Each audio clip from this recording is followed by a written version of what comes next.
Halo kawan pajak, kembali lagi dalam podcast Salajalenga, Siniar Mengulas Pajak Raba Bima. Hari ini saya Dewi Sardila sebagai host pada podcast episode kali ini sudah kedatangan tamu spesial nih, yaitu seorang pengusaha sukses dan inspiratif di Amin. Kota Bima. Langsung saja kita sapa, selamat datang Ibu Anugrah Isnaini. Alhamdulillah, terima Mm-mm. kasih. Kami ucapkan terima kasih banyak karena sudah bersedia hadir dan menyempatkan waktu di sela-sela kesibukannya untuk bersedia gitu menjadi narasumber pada podcast kita kali ini gitu ya. Sama-sama. Mungkin kawan pajak teman-teman di rumah bertanya-tanya nih, Ibu Anugrah Isnaini ini siapa sih, usahanya apa sih di Bima gitu ya. Jadi kalau bisa saya kasih clue, Ibu Anugrah Isnaini ini pemilik salah satu usaha kuliner yang sangat terkenal di Bima gitu. Jadi kalau kawan pajak mencari tempat makan yang enak, yang nyaman, terus pelayanannya juga sangat bagus gitu, itu pasti terpikir satu nama, yaitu Ilo Cake gitu ya. Jadi Ibu Anugrah Isnaini ini adalah pemilik dari Ilo Cake Bima. Gitu. Mungkin biar teman-teman bisa lebih mengenal lagi, Ibu bisa langsung memperkenalkan diri ya, Bu ya. Boleh. Ya. Alhamdulillah, bismillahirrahmanirrahim. Assalamualaikum warahmatullahi wabarakatuh. Waalaikumsalam warahmatullahi wabarakatuh. Baik, nama saya Anugrah Isnaini, panggil aja namanya biasanya Neni gitu. Baik, saya kelahiran di Surabaya tanggal 6 Juli 87. Terus kebetulan untuk pendidikan sampai dengan kuliah juga saya di Surabaya. SMA dari SMA 2, teman-teman semada, dan juga kuliahnya salah satu di universitas swasta di Surabaya. Baik, usaha saya kebetulan ada di bisnis F&B, food and beverage, yang biasa dikenal oleh masyarakat Bima dengan nama Ilo Cake.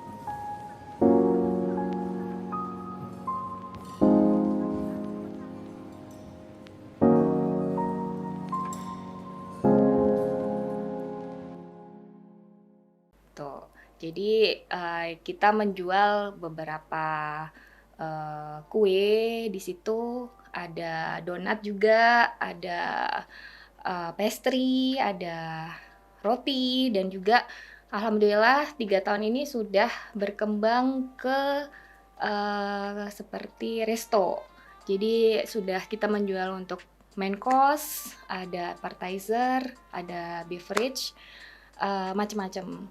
Jadi alhamdulillah Ilo Cake sudah mau 9 tahun gitu. Jadi yang sudah kenal dengan Ilo Cake, silahkan datang. Iya, kebetulan saya juga salah satu tempat favorit saya di Bima itu Ilo Cake ya. Bersyukur sekali pertama kali Ilo Cake buka, akhirnya ada tempat seperti itu gitu di gitu Bima ya. ya. Iya, jadi seperti yang kita ketahui kan Ilo Cake ini merupakan bisnis di bidang kuliner yang bisa dibilang konsepnya baru gitu di Bima. Sebelumnya setahu saya belum pernah ada restoran semacam Ilo Cake ini gitu di Bima ya, Bu ya. Jadi mungkin bisa diceritakan dari mana sih ada idenya, mungkin dari awal merintis Ilo Cake ini sampai bisa menjadi Ilo Cake seperti sekarang ini, Bu. Oke.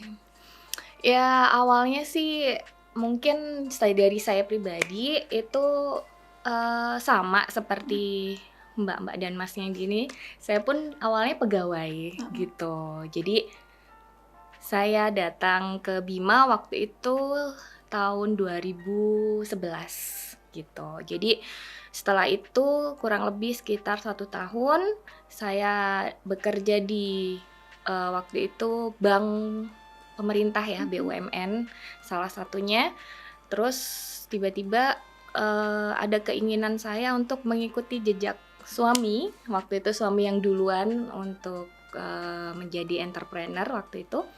Jadi saya ngeliat kok eee, asik ya gitu. Jadi sambil di rumah, sambil bisa ngurus anak gitu kan. Karena saya sendiri waktu itu kan, namanya kita sudah Iya. berkeluarga, jadi kan kita juga harus punya waktu untuk keluarga. Jadi waktu itu saya ngerasa jadi pegawai itu agak, kurang bebas gitu Mhm. ya waktunya untuk anak-anak juga. Jadi, waktu itu saya resign gitu. Jadi di tahun 2012 awal saya resign, kebetulan habis itu saya baru memulai untuk menjadi seorang ibu di 2012 dan, tahun 2013 baru, tiba-tiba saya kepikiran waktu itu, saya sendiri karena tinggal di Bima jadi Iya. kayak, saya harus punya usaha yang, eee, nyaman gitu loh. Mhm. Maksudnya itu kita bisa, berbeda dengan, usaha-usaha yang ada di sini, jadi membuat waktu itu peluangnya memang besar banget kalau di Bima itu Mhm. besar banget untuk usaha kuliner terutama. Jadi karena memang juga passion saya dengan suami, memang kita kalau ke mana-mana itu traveling itu memang yang dicari adalah Makanan, kulinernya iya. ke mana-mana. Jadi waktu itu emang, kita jualan kita ngapain ya gitu, kita bikin usaha apa ya gitu. Dan itu pun juga nggak mulus Mhm. awal-awal waktu itu. Jadi waktu di tahun 2013 itu memang ada penawaran gitu, penawaran untuk, membuka usaha, join gitu Oh. awalnya, join dengan salah satu yang mengaku baker waktu Mhm. itu. Ya nggak mulus ternyata juga, ya begitulah jadi kayak, ada semacam, apa ya, kurang kayak ditipu Iya. gitu heeh, jadi kayak tapi ya begitulah, di balik itu ternyata ada hikmahnya ya, ada, semacam positifnya. Jadi di situ kita akhirnya kita memulai sendiri tanpa, adanya kayak pendamping. Mhm. Padahal juga kalau kita dibilang tuh juga orang awam, kita nggak ngerti, apa memulai dari mana Mhm. nih bisnis ini, apa dulu yang dimulai, apa dulu yang dibeli, gitu Mhm. kan. Tapi dari situ perjalanan alhamdulillah bersyukur banget dibukain jalan sama Allah waktu itu. Jadi, waktu kita ada pembelian mesin, untuk oven, untuk pembelian ingredient, apa segala macam itu, ditawarinlah oleh, salah satu perusahaan waktu itu yang kita beli mesin itu sudah ada bakernya Ibu, gitu Mmm. kan. Sedangkan kita sendiri baker itu apa ya, gitu kan, kurang ngerti, kurang ngeh gitu kan. Akhirnya, ya udah boleh deh dikenalin gitu kan. Akhirnya udah dikenalin seorang baker gitu. Waktu itu, eee, dia juga kita udah kenalan, dia punya tim gitu, dia punya tim yang, semacam konsultan waktu itu, Mhm. nggih. Jadi konsultan untuk membukakan memang, toko roti gitu pengalamannya mereka.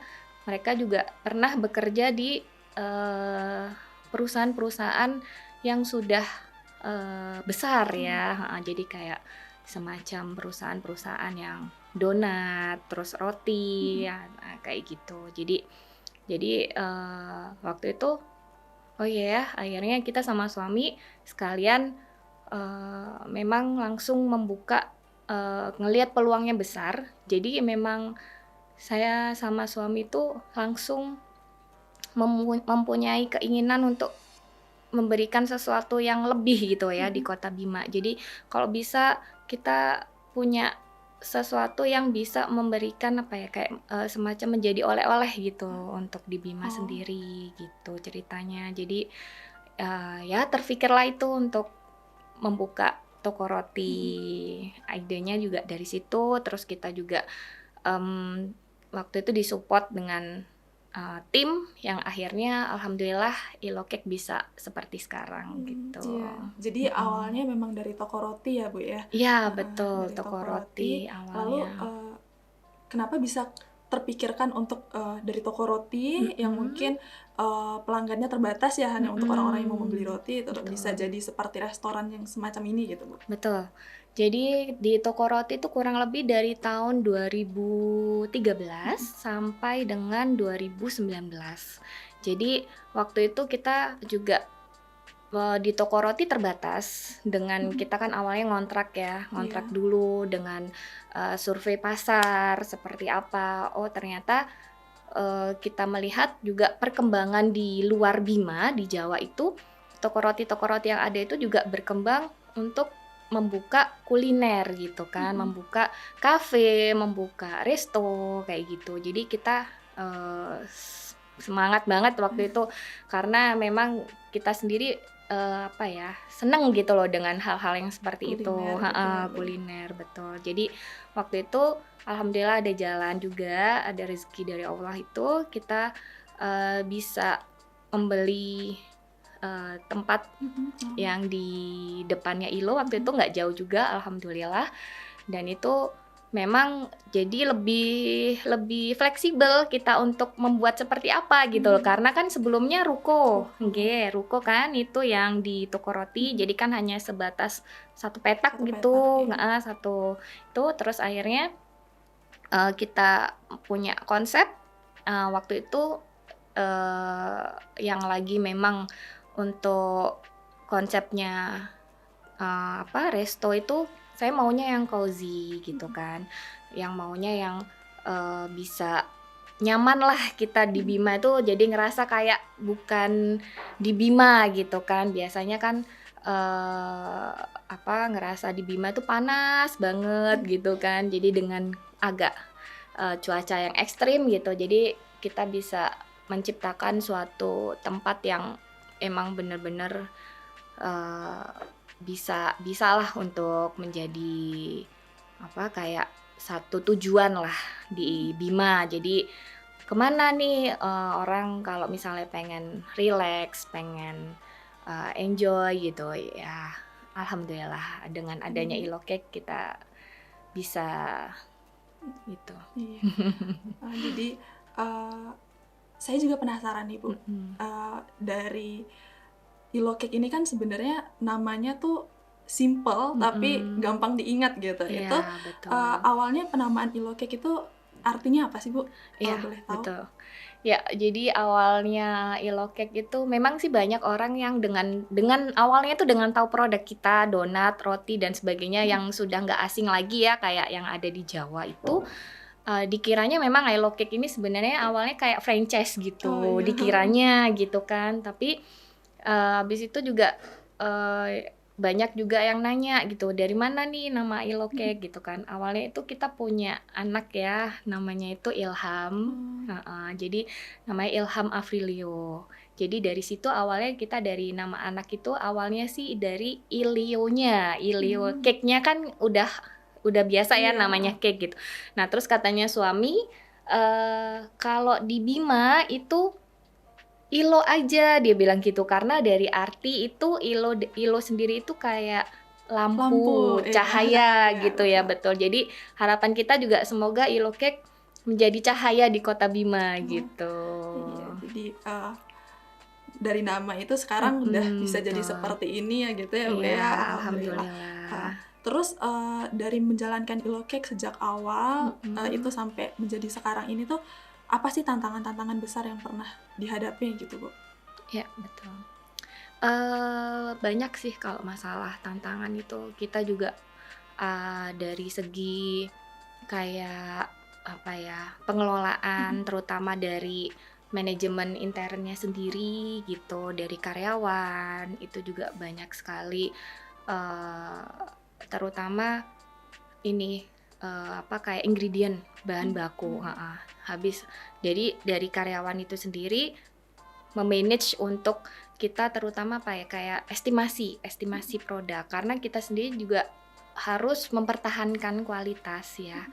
Jadi terutama kita, fokus untuk gimana caranya ILO yang awal buka rasanya A tetap Ah, harus A gitu ya. Jadi, harga naik pun, dari situ kita lebih baik untuk menaikkan harga daripada untuk mengurangi kualitas itu. Jadi tapi nggak terlalu sih signifikan untuk kenaikannya ya untuk yang sekarang. Jadi estimasi karyawan sendiri untuk apa ya, tantangannya itu kayak bahan-bahan bakunya kita kan dari luar Dari luar. Bima, betul. Jadi kayak memang mereka juga kadang keterlambatan dari ekspedisinya, pengirimannya itu. Terus juga kita selain itu juga tantangannya itu kayak harus selalu berinovasi gitu. Karena di Bima kan apa ya, semacam kayak kota yang maju banget kalau di Bima. Bima itu memang untuk perekonomian betul-betul luar biasa gitu ya kalau kita lihat itu. Jadi kita harus bisa memberikan sesuatu yang apa ya, kayak nggak membosankan gitu loh di Bima. Jadi kan kita harus bener-bener berpikir, berinovasi gimana caranya biar produk kita itu tidak membosankan gitu. Jadi harus selalu berkembang, harus kreativitas anak-anak juga harus ada. Kita juga ada apa ya, misalnya kita sendiri kalau lagi pulang ke Surabaya, kita melihat ada perkembangan-perkembangan untuk toko roti, untuk resto, untuk apa, nah itu selalu kita implementasikan di toko kita gitu. Seperti itu. Berarti tadi masalahnya itu tantangannya yaitu dari manajemen gitu ya, Iya, manajemen betul. sumber daya manusia. Betul, tentunya gitu. manage itu. Untuk pegawainya Pak Ilokek ini memang mengambil dari masyarakat Kota Bima aja atau mungkin ada yang didatangkan dari luar? Iya, betul. Jadi untuk awal dulu memang kita ada meng-hire dari tim konsultannya sendiri, harus ada saya bilang yang bisa stay di Bima minimal setahun lah. Tapi kita juga harus membuka peluang, membuka lapangan pekerjaan untuk masyarakat Bima sendiri gitu. Jadi banyak di Ilokek yang dari Bima. Alhamdulillah mereka yang dari nol tidak bisa membuat kue, malah SMA juga ada yang dari SMK, dari kayak apa ya, kayak otomotif atau apa, kita ajarin asal mereka punya niat untuk bekerja, niat untuk bisa fokus. Alhamdulillah mereka bisa sampai sekarang masih ada yang bertahan gitu. Jadi menurut Ibu nih dengan kondisi di Bima yang serba terbatas, mungkin dari sumber daya manusianya juga atau dari bahan baku dan juga nggak ada pesaingnya gitu restoran semacam ini. Menurut Ibu dengan hal-hal tersebut gitu membuka usaha seperti ini di Bima tuh malah menguntungkan atau malah menjadi tantangan gitu Bu? Betul. Kalau saya sih dua-duanya ya. Jadi tantangan iya, menguntungkan juga iya. Jadi yang pertama tantangan karena memang bisnis ini tuh kita sendiri tuh kayak semacam seneng gitu, bahagia, passion kita ada di situ gitu. Jadi gimana caranya untuk bisnis ini lebih berkembang lagi, bisa memberikan sesuatu yang lebih di Kota Bima terutama, dan di situ dengan tantangan-tantangan yang semacam SDM itu memang kita salah satunya meng-hire manajernya ataupun supervisornya. Jadi kepala-kepalanya itu dari Jawa, dari mereka yang pernah bekerja di Jawa, kita pekerjakan di Bima, di Ilokek dengan tim orang Bima gitu. Jadi kita tetap harus membuka peluang lapangan pekerjaan untuk masyarakat Bima sendiri, karena di situ selain kita nggak boleh meng-underestimate-kan orang Bima, karena ternyata juga alhamdulillah di Ilokek itu banyak banget karyawan-karyawan yang masih bisa bertahan dengan berbagai macam badai dan rintangan. Mereka yang pernah dikomplain oleh customer, bagaimana cara menghadapinya, customer baik itu dari lokal maupun ada juga yang dari bule-bule itu juga kita punya customer juga alhamdulillah dari luar gitu kan. Mereka juga tantangan sendiri mereka untuk berkomunikasi ya itu gitu. Jadi mereka sempat ketawa, mereka sempat enjoy gitu untuk berhadapan dengan mereka itu seperti apa gitu. Tapi alhamdulillah kalau untuk peluang jadi kayak Ilocake alhamdulillah masih menjadi dan kita masih menginginkan Ilocake untuk tetap survive di Bima ini. Jadi jangan sampai alhamdulillah peluang usaha ini ada, jangan sampai apa ya istilahnya menutup lapangan pekerjaan untuk masyarakat Bima sendiri, untuk anak-anak muda Bima. Jadi belajar sih, kesempatan belajar banyak banget di Ilocake itu, mereka banyak banget belajar dengan kita mendatangkan orang-orang yang sudah berpengalaman. Mereka akhirnya tahu gimana caranya untuk bekerja di bidang food and beverage ini gitu. Walaupun ada susah dan duka, alhamdulillah kita tetap bisa menjadi satu tim yang luar biasa gitu sampai sekarang gitu. Berarti nggak ada masalah yang sangat berarti sekali gitu ya Bu ya, sampai Ilocake-nya mungkin mau tutup gitu, nggak ya Bu ya? Insya Allah Jangan sampai. janganlah.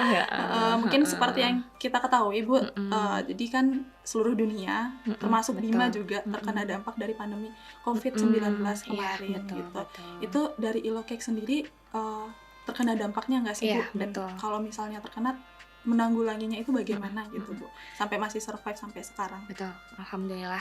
Jadi semua ya di tahun 2020 awal itu kan pandemi ya, COVID-19 itu betul-betul berdampak bagi semua aspek, semua bidang offline maupun online pun juga ada dampaknya. Mungkin ada yang positif juga dari segi online juga, tapi dari kami sendiri di Ilocake juga karena di bidang food and beverage pastinya sangat berdampak. Jadi mengalami kerugian pun pasti iya gitu. Jadi kemarin itu sempat karyawan pun kasihan juga waktu itu, cara kita itu kadang mereka sehari masuk sehari tidak gitu. Jadi karena memang betul-betul sepi, karena tidak ada boleh dine in ya, waktu itu tidak boleh ada dine in, tapi alhamdulillah dari toko roti itu masih bisa survive. Jadi dari kita punya toko roti itu customer masih alhamdulillah masih ada gitu, keluar masuk. Terus kalau yang dari restonya ini yang betul-betul sangat signifikan gitu, karena tidak ada dine in sampai kita promosi untuk diskon 10%. Waktu itu juga Grab pertama kali masuk juga waktu tahun 2020 juga promosi untuk menggunakan jasa online itu ya, untuk jasa Grab online itu. Jadi di situ juga tetap agak memang sedikit berdampak sekali, betul. Tapi waktu itu alhamdulillah waktu itu habis beberapa bulan itu ada momen Idul Fitri ya. Jadi di situ juga masyarakat Bima yang biasanya juga pulang ke kampungnya masing-masing akhirnya juga kayak lockdown gitu ya, terisolasi gitu di Bima. Mbaknya pun mungkin karyawan-karyawan di sini mungkin akhirnya dah gimana pun juga saya Idul Fitri di Bima kan, gimana gitu. Nah, alhamdulillah di situ juga mulai ada sedikit-sedikit kayak berkembang gitu, sedikit-sedikit mulai berdiri lagi gitu. Jadi mulai waktu itu Lebaran akhirnya masyarakat mungkin yang sebelumnya tidak tahu Ilocake akhirnya juga gimana pun tetap harus mau nggak mau hidup mati ya di Bima gitu ya. Jadi alhamdulillahnya waktu itu masih bisa, karyawan pun sudah nggak lama waktu itu, cuman 3 bulan aja kalau nggak salah untuk dampaknya pandemi waktu itu. Jadi karyawan juga alhamdulillah sudah Udah normal, normal. baik, benefitnya juga normal kembali waktu itu kan. Kalau waktu COVID ya kita menyesuaikan gitu dengan income yang didapat oleh toko seperti apa, ya kita menyesuaikan dan mereka juga mengerti sih, bisa mengerti dengan kondisi yang ada waktu itu. Bu. Nah, sekarang kita beralih nih pembahasannya. Tadi kan mungkin dari tantangan-tantangan usahanya. Kalau usaha itu kan pasti nggak jauh-jauh dari yang namanya perpajakan ya gitu ya, Bu ya. Betul. Kalau untuk Ibu Anugrah Isna ini sendiri, untuk pengurusan perpajakannya itu apakah diurus sendiri atau mungkin meng-hire pegawai untuk khusus mengurus perpajakannya, itu bagaimana, Bu? Ya, kebetulan untuk perpajakan Ilokek sendiri, karena kan kita masih secara individu ya, untuk kepemilikannya masih masih pribadi gitu, baik. Jadi waktu itu saya diundang semacam sosialisasi di KPP Pratama Bima ini untuk cara menghitung. Waktu itu ada penurunan pajak final 0,5%. 0,5% waktu itu, 0,5% dari omset waktu itu. Jadi kebetulan kita juga waktu itu tidak ada kesulitan untuk menghitung. Jadi sampai sekarang sih masih kita hitung sendiri, kita bayar sendiri. Nah, kalau ada kekeliruan nih tinggal silahkan kalau emang ada kekeliruan dalam pembayaran, mungkin bisa kita bicarakan dulu lah gitu ya. Betul. Nah, menurut Ibu sendiri, seberapa penting sih bagi pengusaha itu untuk paham dan mengerti gitu, mau menjalankan kewajiban perpajakannya tuh penting nggak sih, Bu? Penting sih gitu kan, karena di pajak itu sendiri kan juga untuk negara ya. Pajak itu untuk negara, jadi kita sebagai pengusaha itu harus memberikan kontribusi lah untuk negara gitu kan. Karena dari kontribusi itu sendiri untuk negara, dan dari negara itu juga nantinya akan kembali ke kita sendiri gitu. Baik, jadi kayak semacam kita bekerja itu kayak gotong royong lah gitu ya, gotong royong ya untuk negara ya. Semoga memang betul-betul dana ini memang yang kita bayar memang betul-betul untuk kembali ke kita sendiri gitu, yang benar-benar kita harapkan gitu loh. Jadi mungkin semua pengusaha juga akan ikhlas membayar kalau memang diperuntukkan untuk yang positif gitu. Jadi ada feedback untuk kita juga, pengusaha juga, dari negara juga adalah dipermudah dalam berusaha itu tadi. Jadi kita sama-sama pastinya harus saling menguntungkan gitu sih, harapan saya sih seperti itu. Iya, berarti untuk masalah perpajakannya itu masih diurus sendiri gitu ya, Bu ya? Alhamdulillah masih diurus selama sendiri. mengurus perpajakannya nih selama ini gitu, ada kendala nggak sih, Bu? Atau mungkin bisa sharing pengalamannya selama menjadi wajib pajak di KPP Pratama Bima gitu selama ini? Kalau untuk kendala sih alhamdulillah masih belum ada untuk Elokek. Jadi alhamdulillah kalau misalnya ada bersurat gitu, dan segera kita tanggepin, segera memang kita menghadap bagaimana solusi yang terbaik. Jadi kita cari betul-betul win-win solution ya. Jadi yang tidak merugikan untuk kita pengusaha, dan juga gimana pegawai pajak sendiri juga menjalankan tugas mereka juga dengan tugasnya seperti apa. Kita juga menjalankan kewajiban kita sebagai seorang warga negara, pastinya yang terbaik lah gitu. Jadi kalau untuk alhamdulillah masih belum ada masalah gitu. Alhamdulillah ya berarti. Alhamdulillah masih belum ada masalah. Ibu, ini pertanyaan terakhir gitu sih, Bu ya. Boleh. apa sih pesan gitu, mungkin tips and trick juga gitu dari Ibu sebagai pengusaha yang bisa dibilang mungkin sekarang sudah sukses gitu ya usahanya Amin, gitu, untuk kawan alhamdulillah. pajak di rumah nih mungkin yang berkecimpung di dunia kuliner juga atau mungkin usaha lainnya untuk menjadi pengusaha yang sukses dan juga patuh terhadap kewajiban perpajakannya. Oke, berat nih pertanyaannya.